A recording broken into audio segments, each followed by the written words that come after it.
Se habla de una figura de colaboración progresiva. No sé si ese es el término correcto, usted me corregirá, pero ¿eso se puede plantear en un acuerdo como este o es algo ilícito también? A ver, Carlos, la pregunta es extraordinaria porque permite establecer que eso es abiertamente ilegal.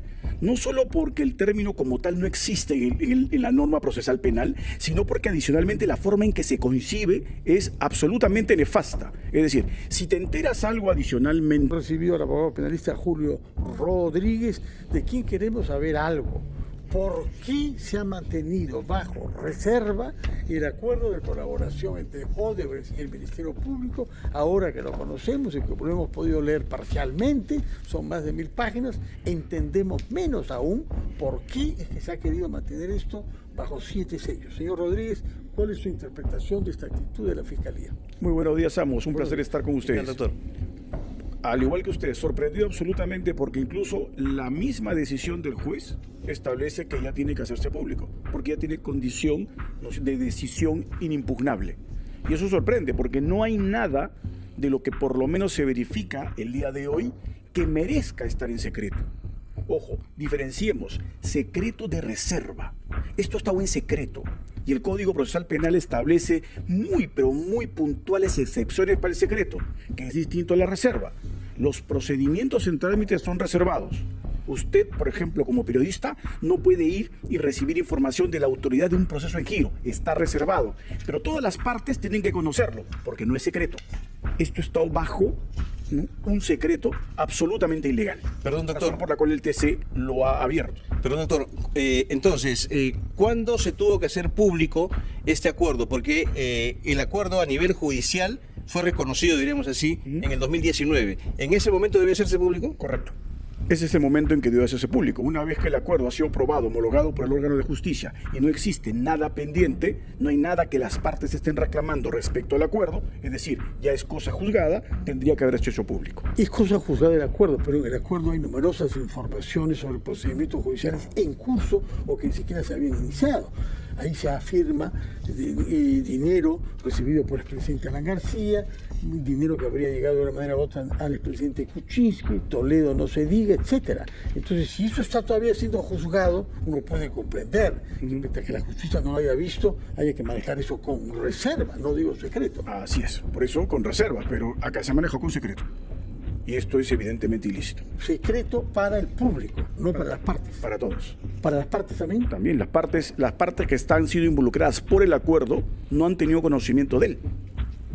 Las personas que han sido procesadas en virtud de este acuerdo no les han permitido acceder al contenido, con lo cual se constituye claramente una restricción al derecho de defensa. Yo tengo que conocer todo respecto a lo cual se me imputa y defenderme de ello. ¿Esa información se mantiene en reserva? Sí. ¿El que vulnera la reserva tiene consecuencias? También. Pero no en secreto porque no me puedo defender de lo que no conozco. Perdón, doctor. En el acuerdo también de lo que hemos leído se habla de una figura de colaboración progresiva. No sé si ese es el término correcto, usted me corregirá.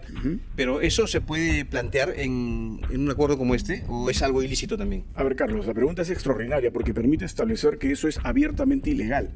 No solo porque el término como tal no existe en la norma procesal penal, sino porque adicionalmente la forma en que se concibe es absolutamente nefasta. Es decir, si te enteras algo adicionalmente, ya pues, yo te contaré, ¿no? Pero de eso que te enteras adicionalmente, no te voy a reparar más.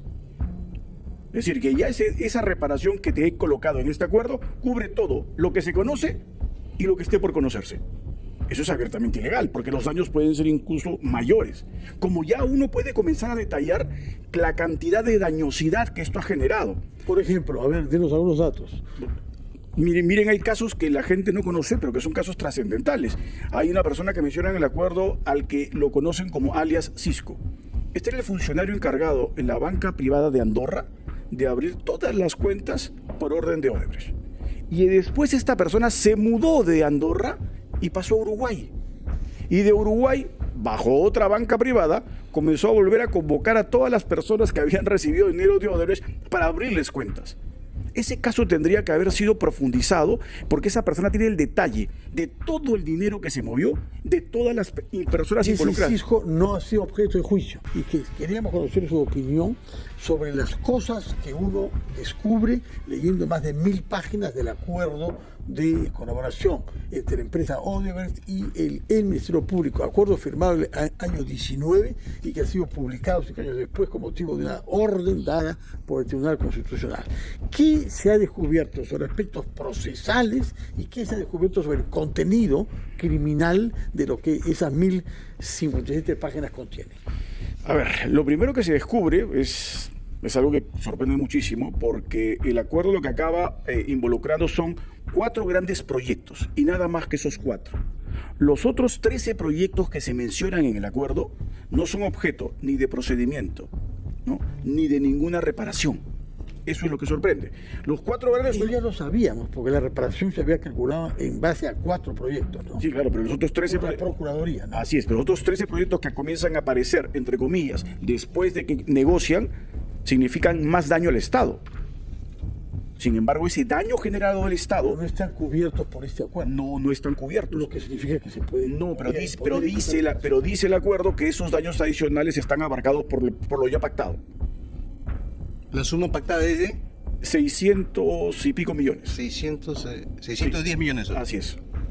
Así es. Y todos los casos que son conocidos, supuestamente, que no abarcan los 4 proyectos, ya no van a ser valorados en términos económicos para aumentar la cifra de reparación. Y estamos hablando de casos importantes, gasoducto, el mismo caso de PPK, el de Susana Villarán, el Club de la Construcción. Es decir, hay una serie de casos que son casos que se aceptan en el acuerdo, pero sin embargo no son contabilizados en términos de reparación para el Estado.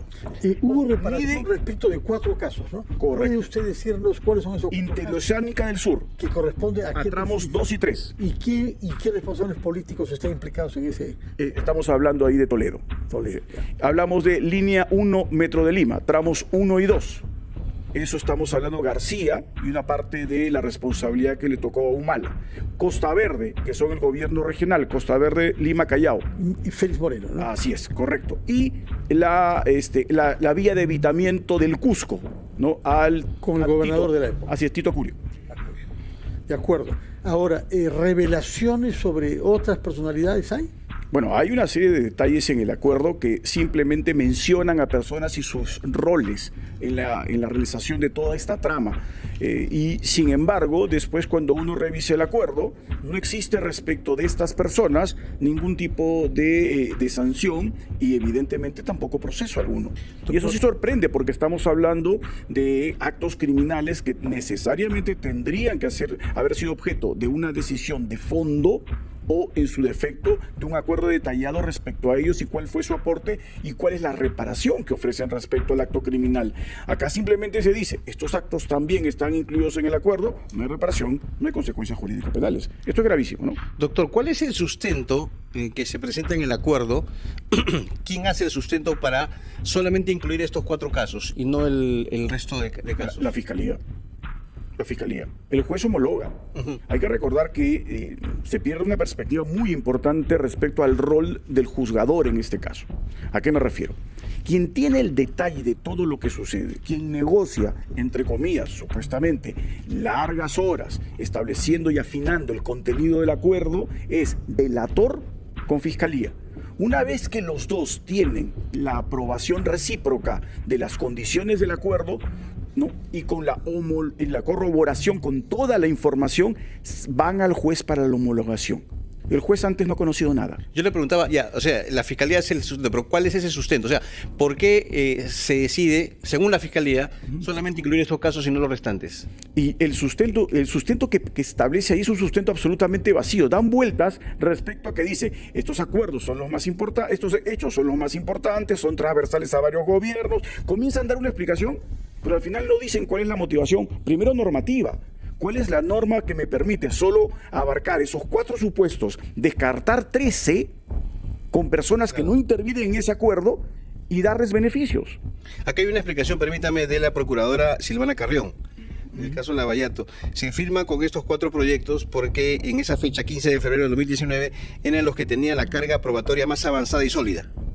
Y acá justamente consignan este concepto de cauce de progresividad, Claro, de que usted nos hablaba, pero eso es, para que la empresa pueda seguir entregando información. claro, lo que sucede es que yo no puedo fijar un acuerdo solamente con los que conozco en ese momento y no con los que están después. Y que los que están después se vean beneficiados con un acuerdo en donde no han intervenido. Eso es abiertamente ilegal. Esa famosa cláusula de progresividad no está prevista en el Código Procesal Penal. Y definitivamente Me parece de sentido común, ¿no? No existe el concepto, pero es obvio que si el 15 de febrero yo sé estas cosas, pero me temo que puedan aparecer otras, anuncio que eso va a poder ser incorporado también. A ver, Por don- eso es que es progresivo. Don Fernando, el delator tiene que contar todo. No puede omitir. El delator tiene que abrir Sí, todo. eso es cierto, Pero pero si no- el delator omite información, evidentemente está mintiendo. Y por tanto no debería... Pero si el delator dice, yo no sé eso, pero sí tal persona, colega mío, bueno, Entonces convóquese. hay que convocar. En el futuro, pues por eso es progresivo. No, que no Por puede eso ser. la progresividad parece Es razonable. que no puede ser en el futuro, tiene que ser inmediatamente. Y lo más grave, ya asumamos que la información no era manejada, a pesar de que Odebrecht tenía una división de operaciones estructuradas donde tenía todo ordenado. Ya asumamos que no sabían todo hipotéticamente. ¿Qué? ¿A los que incorporó después les perdona la reparación? Ahora, Eso es siempre gravísimo. Siempre se dijo que un acuerdo de ese tipo suponía concesiones, la más notoria de las cuales fue la venta de la hidroeléctrica que Odebrecht poseía en Huánuco. Eso era algo público. Muy bien, se les permitió vender y creo que ganó más de $1.000 millones con esa venta. Pero el beneficio que esa contrapartida es revelaciones importantes, incluidas sobre el presidente de la República, con las que no se contaba hasta ahora. Eso usted tiene que ponerlo junto al dinero. No se trata de dinero solamente, sino de la verdad. Y la verdad era esquiva antes de que estos señores, a partir de ese acuerdo, declararan. Y la verdad sigue siendo esquiva, don Fernando, porque hay una serie de hechos que en el acuerdo ni siquiera se mencionan. Por ejemplo, Les he mencionado, por ejemplo, el caso de un funcionario de la banca privada de Andorra, que tenía información detalladísima de todo lo que ahí sucedía. No ha brindado más data. ¿cuántas cuentas se abrieron en Andorra? En beneficio de peruanos corruptos, quiero decir. Sí, en su momento yo recuerdo que eran no menos de 50 cuentas. 50 cuentas No de menos de peruanos 50. que han recibido dinero en esa cuenta de Andorra de Odebrecht. Así es, no menos de 50. Y eso ha sido hecho por un funcionario que tengo entendido se mudó después a Uruguay, Correcto. que resulta un país importante en estas circunstancias. Así, además. Ya, además. ¿Y por qué ese señor no ha sido objeto de una investigación? Buena pregunta. Muy buena pregunta. ¿Por qué no? Porque no ha sido objeto de un acuerdo en todo caso. No, delato y recibo un beneficio. Nada. Aparece con el nombre de Cisco. Así es. Ese era Su su nombre alias. real dice que es Pérez Jiménez. Correcto. Que es Correcto. el nombre de un antiguo dictador, me parece, Pérez Jiménez, ¿no? Sí. Venezolano. Pero mire usted lo adicional que es trascendental. Un acuerdo significa zanjar toda disputa. Este acuerdo dice 0 respecto a arbitrajes. Razón por la cual después, con los que yo pacté, me presentan arbitrajes para cuestionar todo. Y adicionalmente, el día de hoy, porque si ponemos en una balanza lo que usted dice, ya, quiero saber la verdad.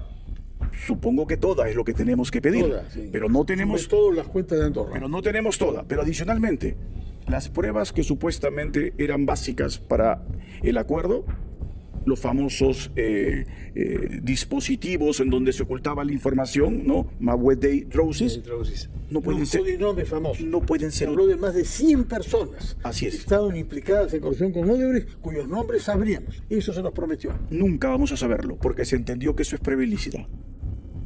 Mire usted, don Fernando. En el Brasil. Sí. Y no podemos utilizarlo.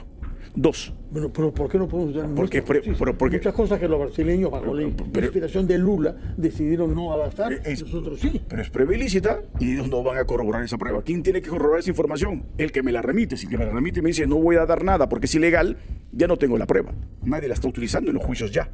Doctor, Los colaboradores tendrían que venir y declarar. Ya no van a venir a declarar.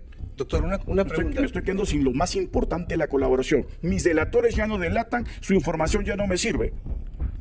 Tengo un acuerdo que ya no es beneficioso ni para la verdad ni para el Estado. Doctor, usted habla de ilegalidades en el contrato, de hechos ilícitos. ¿Los que firmaron este acuerdo podrían ser pasibles de denuncia? Bueno, evidentemente. Y creo yo que ya han sido denunciados. Ya han sido presentadas primeras denuncias por prevaricato y por encubrimiento. supongo que no serán las únicas. Y entonces, en concreto, doctor, este convenio, ¿usted lo considera lesivo para el país? Sí, definitivamente. No solo en términos económicos, sino en lo que decía don Fernando. No me han dado toda la verdad, que es lo que a cada peruano le interesa. ¿Usted le reconoce algo bueno o las 1057 páginas son todas malas? Yo no reconozco nada bueno si el resultado final es negativo. Muy bien. Lo hemos escuchado, entonces comprendemos su punto de vista. Vamos a tratar de interrogar a otras personalidades para que nos digan qué piensan sobre las afirmaciones que ha hecho usted. Uno, ha puesto en cuestión el concepto de progresividad. En segundo lugar, dice que se ha omitido toda investigación a ciertas personalidades, como sobre todo el banquero de Andorra, que luego terminó siendo banquero en Montevideo, y que habría abierto más de 50 cuentas a personalidades del Perú implicadas en casos de corrupción con Odebrecht. Y también se ha hecho reproches respecto de haber limitado a 4 casos y no a otros casos igualmente importantes. Muchas gracias, señor Julio Rodríguez, por su presencia acá.